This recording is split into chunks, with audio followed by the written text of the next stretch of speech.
একটা আমাদের কার্যকর্তার উপর আক্রমণ হয়েছে।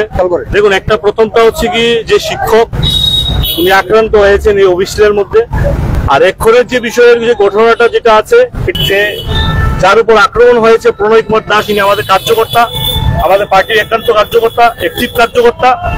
সে বলছিল তাকে নাকি যারা মারধর করেছে তারা বারবার জিজ্ঞাসা করছিল যে কেন শিক্ষকের বিষয় নিয়ে থানাতে যাওয়া হয়েছে। তো এটা পুলিশ বলতে পারবে এটার সাথে এটার কোনটার লিঙ্ক, সেটা বাকিটা বলতে পারবো না।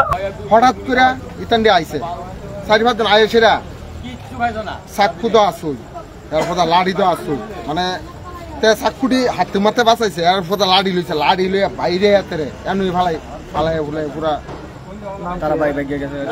যার মারছে তার নাম হলো প্রণয় কুমার দাস।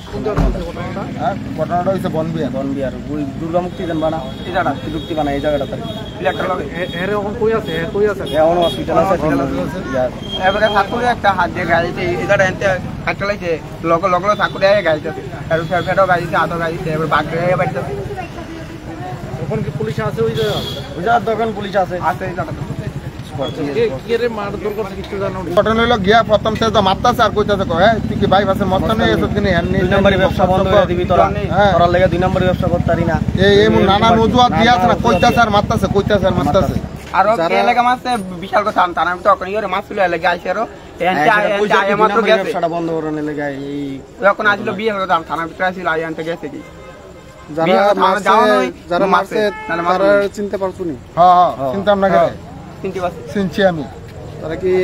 একজনের নাম হলো সজল নাম, আরেকজন হইল রতন দাস। হ্যাঁ এমনি কাওয়া রতন মানে রতন দাস। আরেকজন হইল সুজিত। তাদের বাড়ি কি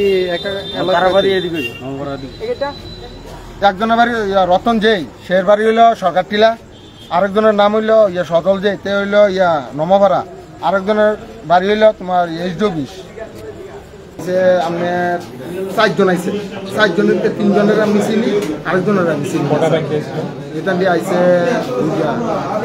3টা ব্যক্তি, 3টা তারপরে আয়া শুরু আছে না, প্রথম কাল করছে বুঝেছিরা কিরে তুই কি বাইপাসের মাফি তুই আমার ব্যবসা বদ্ধ করে দিবি, এটা বদ্ধ করে দিবি, হ্যাঁ তুই মাফি যেমনি মারছে। সে সময় আমরা এলো, আমরা আরো 5-7 জন গোলামে আসলাম। হ্যাঁ কিন্তু আমরা সাহস হয়েছে না, এখানে তো চাকরি মাত্র হয়ে রাখছে।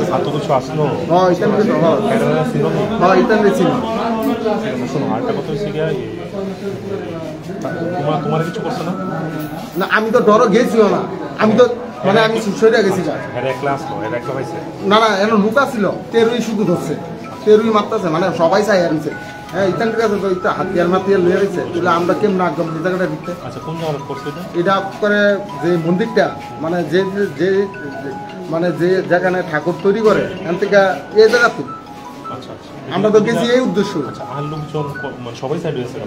হ্যাঁ দেখে তো সাইড তো ইতানি চাকু মাকু ইতামি তালি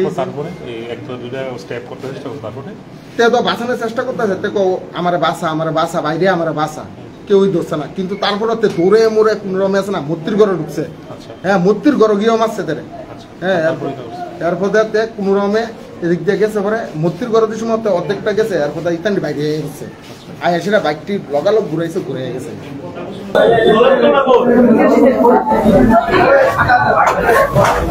সবাই